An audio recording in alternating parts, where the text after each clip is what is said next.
Roman asked me if I would say a few words for this special symposium in Carlo's memory on behalf of the Artificial Pancreas Research Group.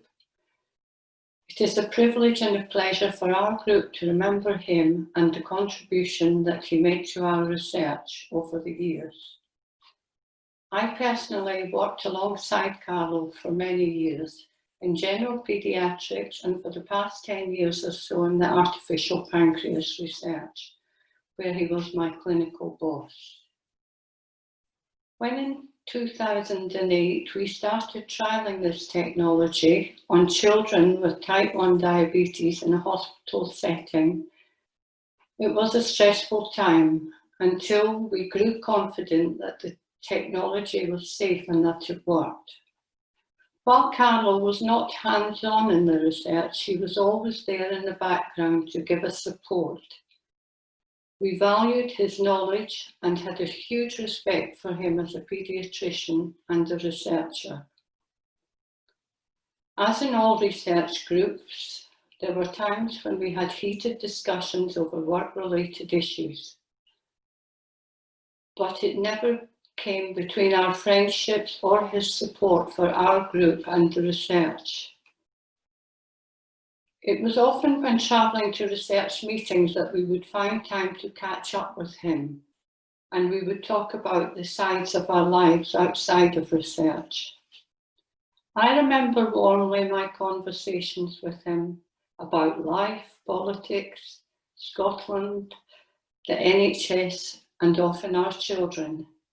He was very interested in people and always asked how the research group members were doing, and students past and present.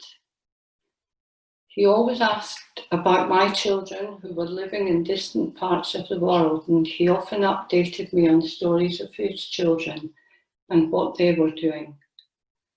Another warm memory I have was the ISPAD meeting in Hyderabad in November 2018. There we had a few chats over a glass of wine and we celebrated Martin Tauschmann's ISPAD Award, one of his favourite PhD students, in the beautiful garden of the hotel.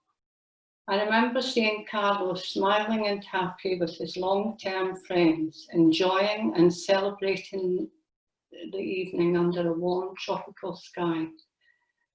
I also remember vividly at this meeting how Carlo gave an outstanding talk on closing the loop, an overview. Where are we now? After his talk, I went straight to find him to tell him how much I had enjoyed it. And I'm so glad that I did, because I could see that he was happy. A lesson that I'm sure we have all learned from his loss is that we often forget to tell each other when we do things well. If only we had known how vulnerable he was, we would have been much more generous in our support of him and in celebrating his many talents, strengths, and passions. Over the last year, our research group has thought about him, and his name has come up on so many different occasions. Those of us who knew him well have felt deeply saddened, and we found his sudden death difficult to come to terms with.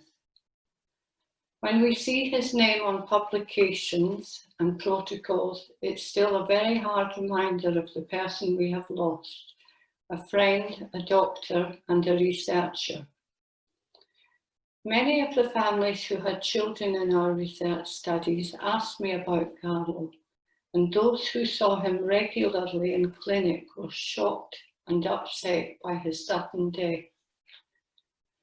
The Department of Paediatrics is a much poorer place without him, and our research group will keep in our minds his contribution over the years to the development and advancement of our research.